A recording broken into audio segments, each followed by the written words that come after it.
Queridos amigos, amados irmãos, graça e paz a todos. Que Deus abençoe ricamente a vida de cada um. Hoje foi proposto a mim falar um pouco de Jesus. E quão bom é falar de Jesus, né? Mas antes de nós iniciarmos o sermão, foi me passado outra missão. Um anúncio que eu vou fazer à igreja, que diz o seguinte: esse sábado agora, às 16h30, nós teremos Santa Ceia aqui na igreja. E esse é um momento de comunhão, esse é um momento de união, de renúncia e principalmente de memória. Então todos estão convidados a participar. Lembrando, a Santa Ceia é para todos aqueles que querem participar. Então, venha que com certeza vai ser um momento gratificante na nossa vida e na nossa comunhão. Amém? Queridos amigos, hoje o nosso sermão tem por título A Volta de Jesus. Cauã, vamos falar sobre a volta de Jesus? Sim, somos adventistas. E como adventistas falamos sobre a volta de Jesus em todo e a todo momento. Por isso que eu convido você a abrir as suas Bíblias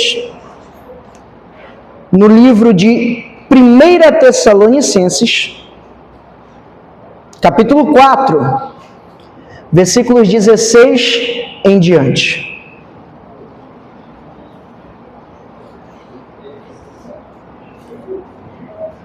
Primeira Tessalonicenses, capítulo 4, versículos 16 em diante. Amém? Amém. Fechamos os nossos olhos e vamos falar com o Pai Eterno. Querido Deus, bondoso Pai, agradecemos, Senhor, imensamente pela Tua graça, agradecemos, Senhor, pela Tua bondade. Obrigado, Pai querido, pelo privilégio de estarmos aqui na Tua santa casa de oração. Ilumina, Senhor, as nossas mentes, guarda e nos protege, Senhor.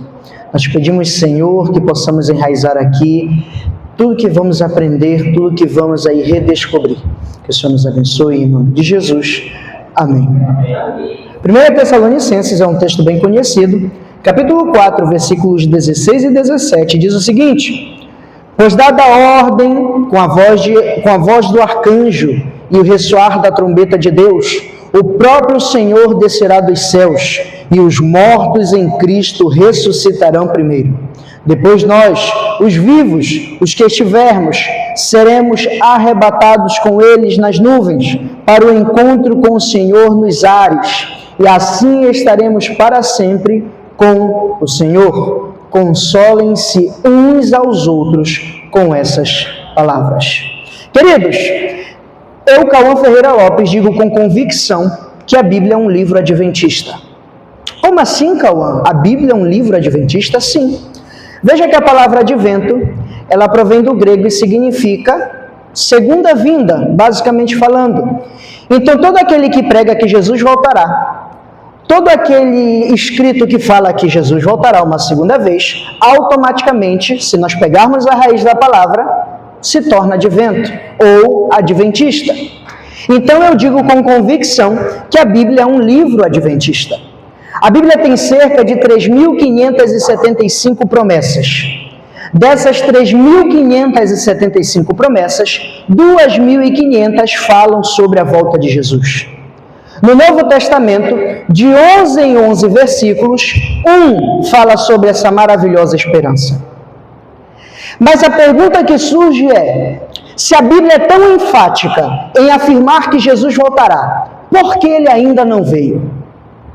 Essa é a pergunta, a dúvida cruel, ou como dizia aí um grande apresentador, a pergunta que vale R$1 milhão. Por que Jesus ainda não voltou?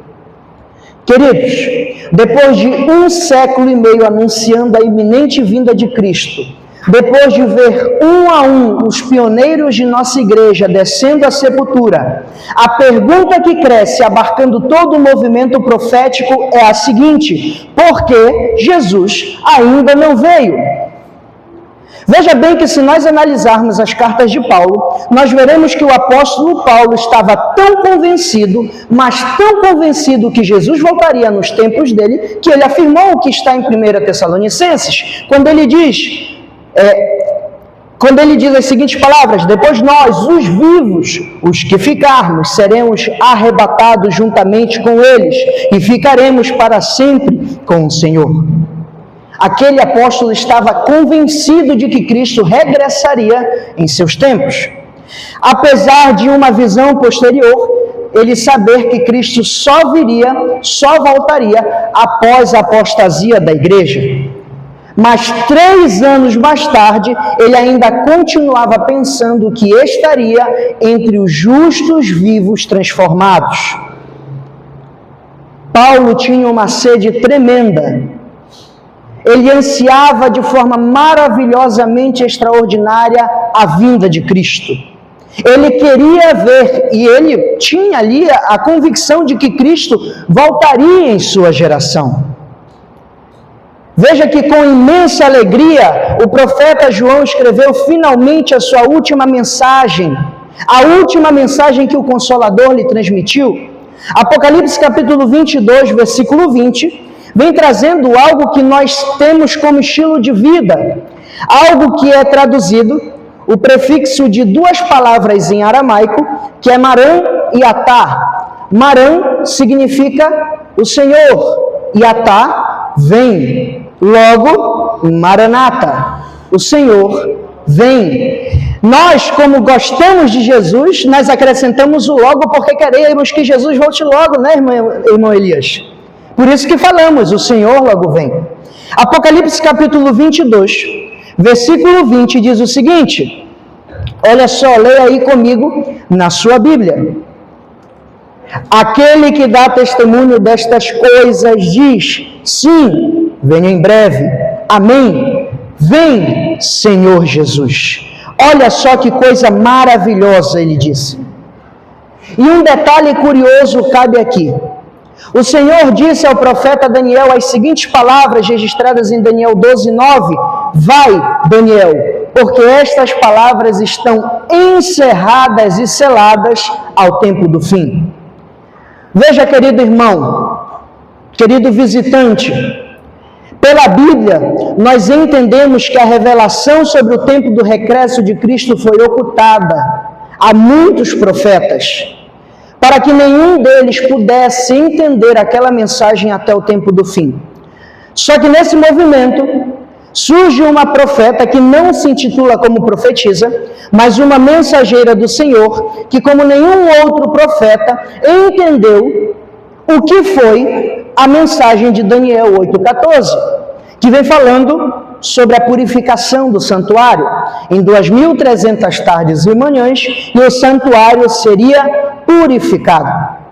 E essa serva do Senhor, ela afirmou, no livro Desejado de Todas as Nações, página 628, que Jesus, ou melhor, exatamente, que Jesus teve que misturar os acontecimentos da destruição de Jerusalém com os acontecimentos da segunda vinda, com a segunda vinda de Cristo, a fim de evitar um imenso ou um profundo desapontamento por parte dos discípulos. Mas algo que eu quero que você preste atenção, eu quero que você seja conduzido a uma dúvida, para que essa dúvida seja sanada. Veja aqui, Daniel, Paulo, João e muitos outros que afirmavam que Jesus iria voltar, morreram e Jesus não veio. Muitas pessoas que falavam, Jesus está voltando, mas Jesus não voltou. Quantos aqui, eu acredito que todos vão levantar a mão, quantos aqui, desde que se entendem por gente, ouvem que Jesus vai voltar? Todos. E a pergunta que surge, Jesus já voltou? Por quê? Por que Jesus ainda não voltou? Depois de muitos e muitos anos, ainda nos perguntamos, por que ele ainda não veio? Como será a sua vinda? Para que realmente Jesus voltará? Afinal, ele realmente virá? Quando? Essas são perguntas cruciais que iremos responder hoje. E a primeira pergunta que iremos responder hoje é: por que Jesus ainda não voltou? Abra sua Bíblia no livro de 2 Pedro, capítulo 3, versículo 9. 2 Pedro, capítulo 3, versículo 9. Amém? Veja o que diz a Epístola de Pedro, capítulo 3, versículo 9. O Senhor não demora, em algumas versões diz o Senhor não retarda a sua promessa, como julgam alguns. Ao contrário, Ele é paciente ou longânimo com vocês, não querendo que ninguém pereça, mas que todos cheguem ao arrependimento. Veja, querido, desde a eternidade o Senhor queria vir o quanto antes, mas Ele postergou, Ele atrasou, demorou a sua vinda para o bem dos perdidos. Cauã, quando Ele adiou essa vinda? Não à medida com que os fatos iam acontecendo, mas no momento de estabelecer a data. Quando? Antes da fundação do mundo. E aqui, queridos, cabe um segredo muito grande. Há uma demora por causa do homem, mas essa demora nos desejos do eterno se cumpriu na eternidade pela presciência de Deus. Imagine o seguinte: imagine se Jesus tivesse voltado há 100 anos atrás. Nenhum de nós aqui teríamos a oportunidade da salvação. Se Jesus tivesse voltado há 100 anos atrás, nenhum de nós aqui teríamos o privilégio de ver um dia os átrios dos céus. Veja que Deus estabeleceu um tempo necessário para salvar a maior parte, ou melhor, o maior número possível de pessoas. Quando Deus estabeleceu a data da volta de Jesus, Ele só pensou em 2 pessoas: em mim e em você. Sabe por quê, querido? Porque Deus se importa. Deus, Ele nos ama. E a maior prova desse amor foi dar seu Filho para morrer na cruz do Calvário por cada um de nós. E veja aqui, a data da volta de Jesus, ela só depende de nós.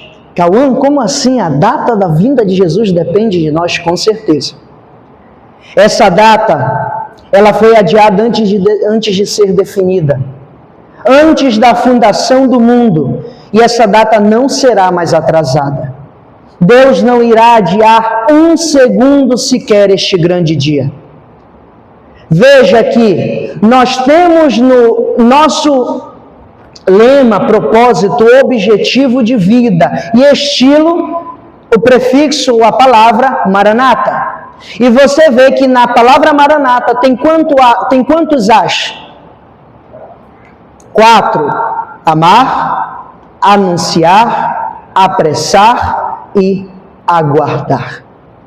Então a vinda de Cristo depende de nós, porque devemos amar o nosso próximo a ponto de nos importarmos de se ele estará ou não no céu. Devemos apressar a vinda de Cristo, saindo nas ruas e pregando, como diz 1 Coríntios capítulo 1, versículo 18 ao 29, pregando como loucos, porque a loucura do mundo é sabedoria de Deus. Veja aqui, respondida a primeira pergunta, Jesus ainda não voltou, porque Ele está esperando a sua decisão. A segunda pergunta: como será a vinda de Jesus, Cauã? Veja que há muitas teorias possíveis que falam sobre como será a vinda de Jesus. Algumas pessoas dizem que Jesus já voltou, já levou ali os escolhidos e que se nós estamos aqui é porque já era para a gente. Mas pela Bíblia nós não acreditamos nisso. Então, como será a vinda de Jesus?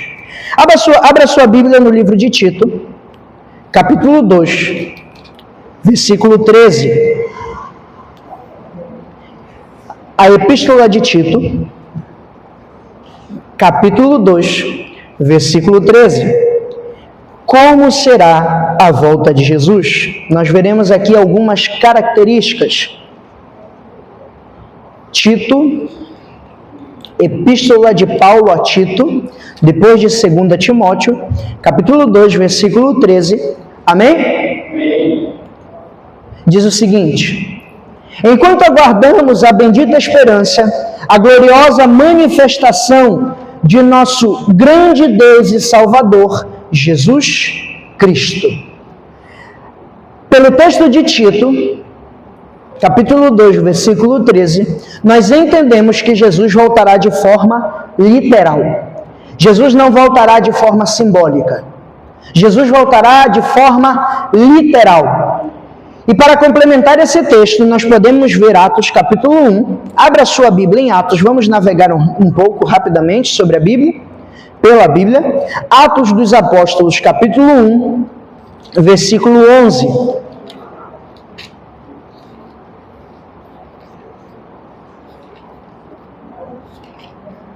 Diz o seguinte: que lhes disseram: Galileus, por que vocês estão olhando para o céu? Este mesmo Jesus que dentre vós foi levado aos céus, voltará da mesma forma como viram subir. Qual foi a primeira característica que nós notamos em Tito? Que Jesus voltará de forma literal. Segundo o texto de Atos, capítulo 1, versículo 11, nós notamos que Cristo voltará de forma pessoal. Jesus Cristo voltará em carne para buscar os seus. Terceira característica está no livro de Apocalipse. Capítulo 1 é um texto também bem conhecido. Apocalipse, capítulo 1, versículo 7. Veja só o que diz Apocalipse capítulo 1, versículo 7. Amém? Eis que ele vem com as nuvens e todo o olho verá, até mesmo aqueles que o transpassaram, e todos os povos da terra se lamentarão por causa dele. Assim será. Amém. Abra também a sua Bíblia em Mateus capítulo 24, versículo 30. Mateus, capítulo 24, versículo 30.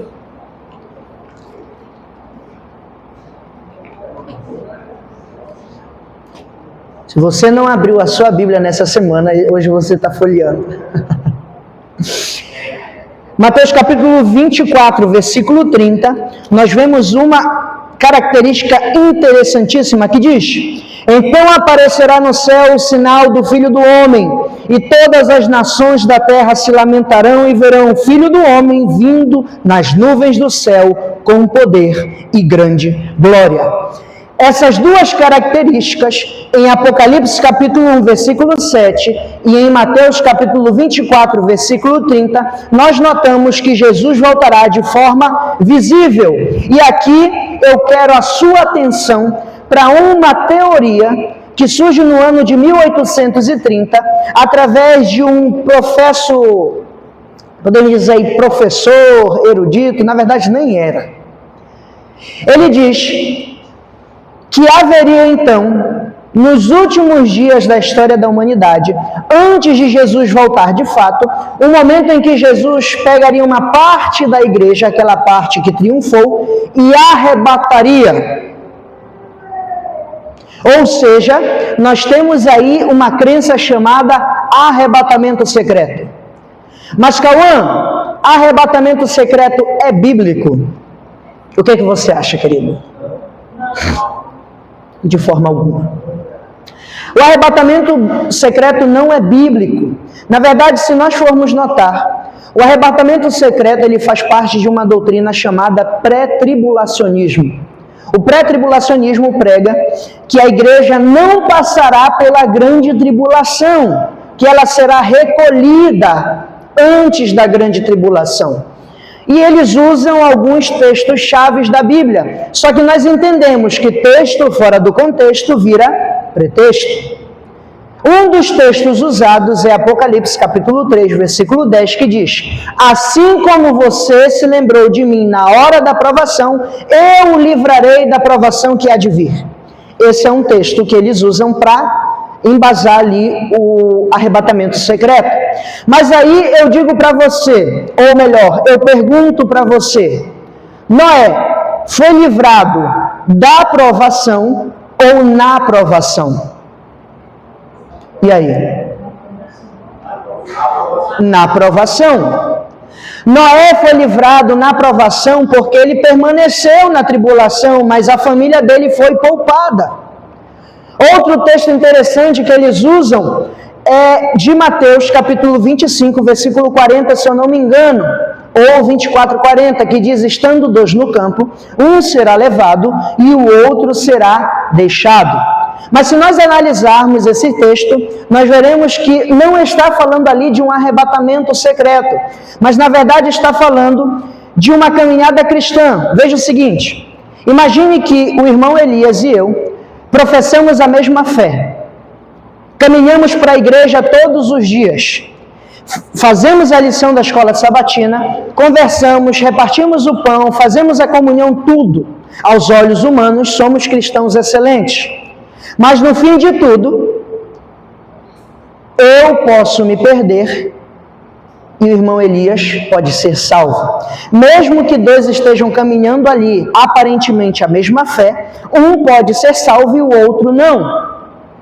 Esse texto não está aludindo à questão de que, no grande dia, no estralar de dedos, um vai sumir, o outro vai ficar. Veja que Apocalipse capítulo 1, versículo 7, ele é bem enfático ao declarar que eis que vem com as nuvens e todo olho verá. Veja que Mateus capítulo 24, versículo 30 e 31 diz que ele virá com poder e grande glória. Então não será algo secreto, será algo visível, glorioso, extraordinário. Então o arrebatamento secreto não existe. Cauã, mas Paulo fala em 1 Tessalonicenses capítulo 4, versículo 16, que nós seremos o quê? Arrebatados. A palavra no original, arrebatados, no grego, não significa sumir, ou melhor, ser transportado, mas significa ser transformado, levados. Lembre que uma das características para distinguir a verdadeira vinda de Cristo da falsa vinda é que Cristo não toca a terra, ele permanece. Então, automaticamente, nós seremos o quê? Levados até ele, nas nuvens do céu. Nós seremos arrebatados, levados. Se você pesquisar, acredito que você já viu, tem um vídeo muito interessante do pastor Arilton, que ele vem falando sobre esse tópico do arrebatamento secreto. E ele vem trazendo diversos textos interessantíssimos. Então aqui nós vimos que a vinda de Cristo será literal, pessoal, visível. E também nós veremos em Apocalipse 16, versículo 18, Apocalipse 16, 18, outra característica, que diz o seguinte, Apocalipse 16, 18, diz o seguinte: houve então relâmpagos, vozes, trovões e um forte terremoto. Nunca havia ocorrido um terremoto tão forte como esse desde que o homem existe sobre a terra. Agora, também versículo 20 ainda do capítulo 16 diz o seguinte: todas as ilhas fugiram e as montanhas desapareceram. E também nós fazemos um paralelo com 1 Tessalonicenses 4,16, que diz: dada a ordem, a palavra de ordem do arcanjo, descerá dos céus e os mortos em Cristo ressuscitarão primeiro. Então nós vemos que haverá barulho, a volta de Jesus será audível, todas as pessoas irão ouvir, não será algo silencioso, será algo glorioso, extraordinário. Outra característica e última, para nós vermos, Mateus capítulo 24, versículo 27. Mateus 24, 27.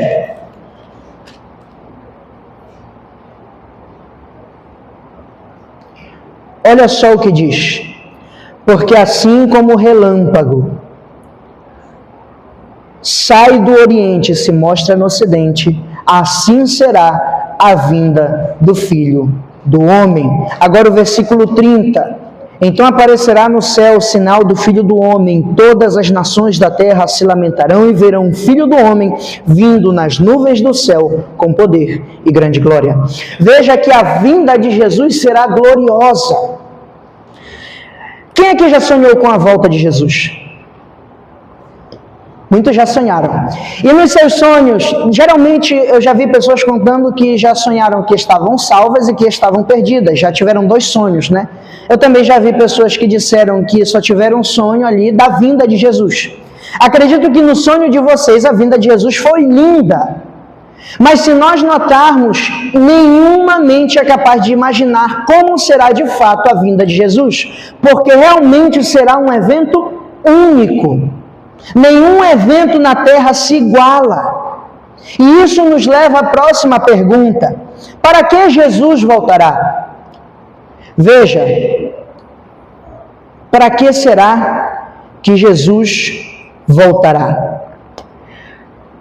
Nós já lemos, mas vamos ressaltar, 1 Tessalonicenses, lá no capítulo 4, versículos 16 e 17. Você pode me acompanhar na leitura? Que diz o seguinte: pois dada a palavra de ordem, com a voz do arcanjo, ressoar da trombeta de Deus, o próprio Senhor descerá dos céus, e os mortos em Cristo ressuscitarão primeiro. Depois nós, os que tivermos vivos, seremos arrebatados com eles nas nuvens dos céus, para o encontro com o Senhor nos ares. E assim estaremos para sempre com o Senhor. Veja que um dos propósitos para que Cristo volte a essa terra é reviver aquelas pessoas que foram justas, aqueles que foram redimidos e aceitos pelo sangue do Cordeiro. A missão de Cristo é vir a essa terra, salvar os perdidos e voltar para reviver aqueles que morreram justos. Outro motivo pelo qual Jesus voltará está em Mateus capítulo 24, versículo 31. Mateus capítulo 24, versículo 31. Amém? Diz o seguinte: e ele enviará os seus anjos com grande som de trombeta, e estes reunirão os seus eleitos dos 4 ventos, de uma a outra extremidade dos céus. Veja que Jesus, além de voltar para reviver os justos, ele voltará também para resgatar o seu povo fiel. Se houve um povo que sofreu na história da humanidade, foi o povo que adora ao Deus verdadeiro. E ele virá para resgatar o seu povo fiel. E o último motivo pelo qual Jesus voltará, Apocalipse capítulo 22, versículo 12.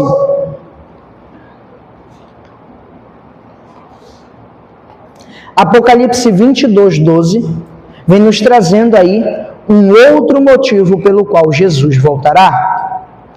Diz o seguinte: eis que venho em breve, a minha recompensa está comigo, e eu retribuirei cada um de acordo com o que fez.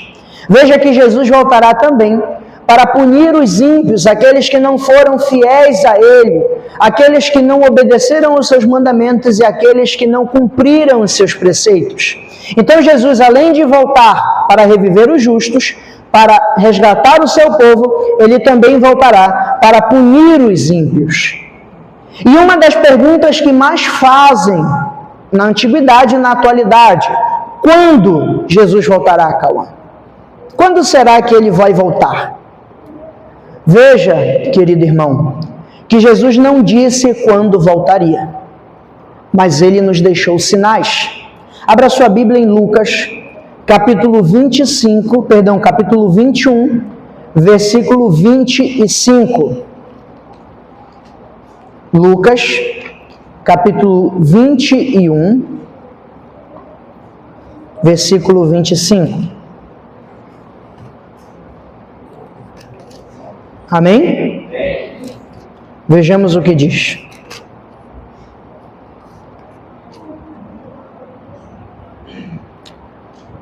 Haverá sinais no sol, na lua e nas estrelas. Na terra, as nações estarão em angústia e perplexidade, com o bramido e a agitação do mar. Veja, querido, que a volta de Cristo ela pode ser dividida em dois sinais, ou melhor, em dois grupos de sinais. Nós temos aí os chamados sinais gerais. Cauã, o que seriam? São aqueles sinais catastróficos e sensacionalistas que acontecem todos os dias desde que o mundo é mundo. Terremotos, tsunamis, etc. E nós temos também aí o grupo dos sinais iminentes, aqueles que acontecem, Jesus volta de imediato. E eles são marcados por dois sinais principais. E para finalizarmos o sermão de hoje, vamos conhecer rapidamente alguns destes sinais.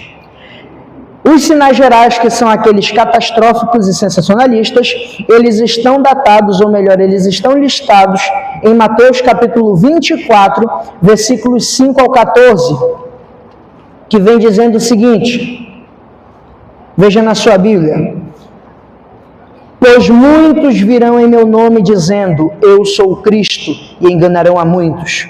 Vocês ouvirão falar de guerras e rumores de guerras, mas não tenham medo, é necessário que tais coisas aconteçam, mas ainda não é o fim. Nação se levantará contra nação e reino contra reino. Haverá fomes e terremotos em vários lugares. Tudo isso será o início das dores. Então eles os entregarão para serem perseguidos e condenados à morte, e vocês serão odiados por todas as nações por minha causa. Naquele tempo, muitos ficarão escandalizados, trairão e odiarão uns aos outros. E numerosos e falsos profetas surgirão e enganarão a muitos. Devido ao aumento da maldade, o amor de muitos esfriará. Mas aquele que perseverar até o fim, esse será salvo. Veja que alguns destes sinais são falsos cristos. Já temos? Há muito tempo. Temos aí um famoso, né? Muito tempo atrás ele surge. Temos outros sinais, outro sinal, guerras e rumores de guerras. Temos guerras no mundo? Com certeza. Guerras que muitos aqui nem conhecem, que perduram por mais de 40 anos no mundo. Nós temos guerras e rumores de guerra. Temos também nação contra nação e reino contra reino. Nós temos aí muitos sinais se cumprindo. Nós temos aí fomes, temos terremotos, pessoas se escandalizando, traindo e odiando umas às outras. Temos falsos profetas que estão atualmente enganando a muitas pessoas. O amor de muitas pessoas já se esfriou.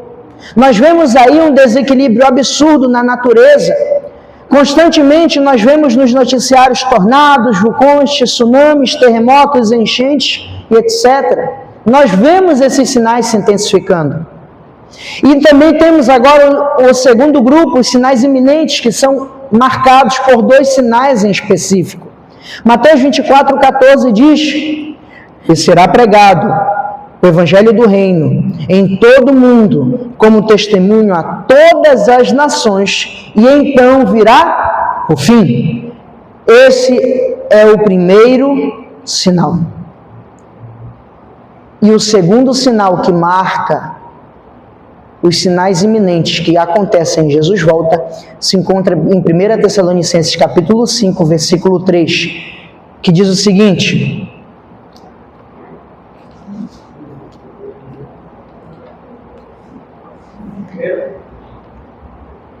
1 Tessalonicenses, capítulo 5, versículo 3, que diz o seguinte: quando disserem paz e segurança, a destruição virá sobre eles de repente, como as dores de parto vem a mulher grávida, e de modo nenhum escaparão. Veja que há um grande contraste entre esses dois grupos de sinais. Princípio das dores, os sinais gerais, e repentina destruição, os sinais iminentes. Jesus só volta após o cumprimento dos sinais iminentes. O último texto para nós lermos nessa noite se encontra em Mateus, capítulo 24, versículo 44.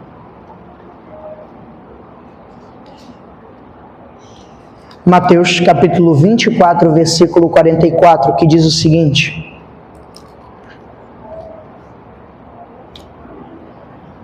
assim, vocês também precisam estar preparados, porque o Filho do Homem virá numa hora em que vocês menos esperam.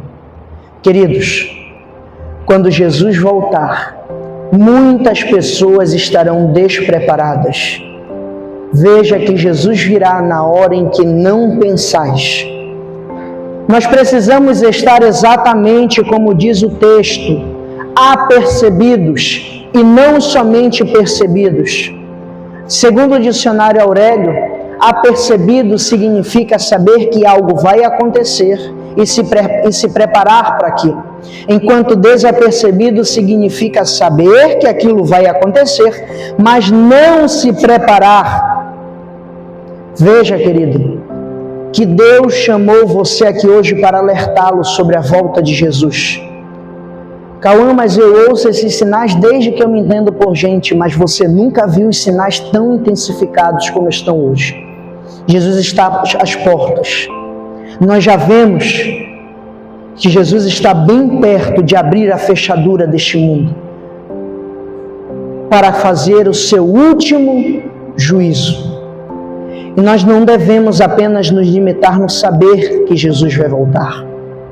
Nós devemos estar preparados para este grande dia. E veja que Jesus ainda não voltou por causa de você. Jesus ainda não voltou porque Ele te ama. Mas nós entendemos que Jesus voltará de maneira visível, pessoal, literal, audível e gloriosa. Que Jesus voltará para reviver os justos, recompensá-los e punir os ímpios.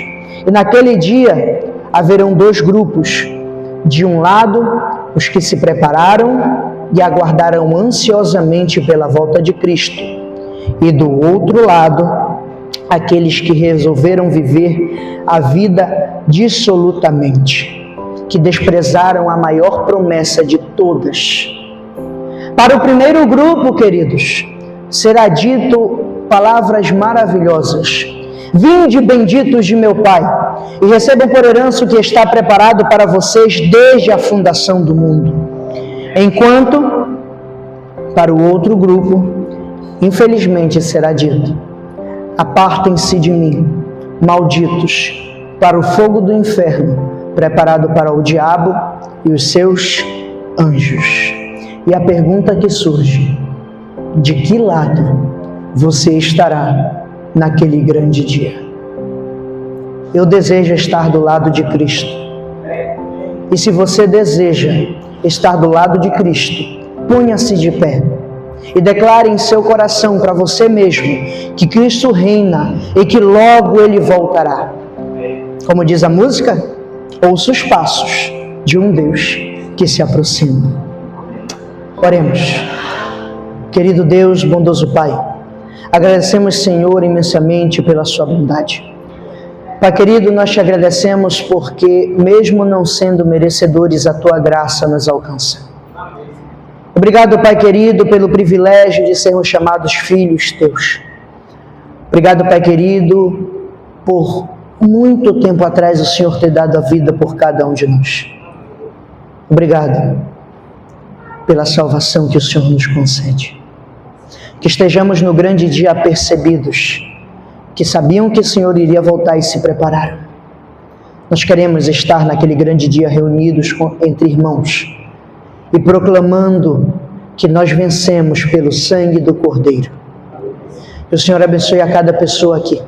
Que o Senhor abençoe cada visitante, cada membro. Que o Senhor leve em segurança para os seus lares. E que possamos ficar com essa mensagem enraizada em nossas mentes e lapidada em nossos corações. Que o Senhor abençoe as nossas vidas, nos guarde e nos proteja. Que o Senhor nos leve em segurança para os nossos lares. Que possamos, Senhor, aproveitar tudo que o Senhor tem para cada um de nós. E que, ao final de tudo, possamos cada vez mais louvar ao Senhor por todas as bênçãos que o Senhor nos concede. Em nome de Jesus, Senhor, nós te pedimos e te agradecemos. Amém. Que o Senhor te abençoe e te guarde. Que o Senhor faça resplandecer o seu rosto sobre ti e te conceda graça. Que o Senhor volte para ti o seu rosto e te dê a paz. Que Deus o conduza em segurança para o seu lar.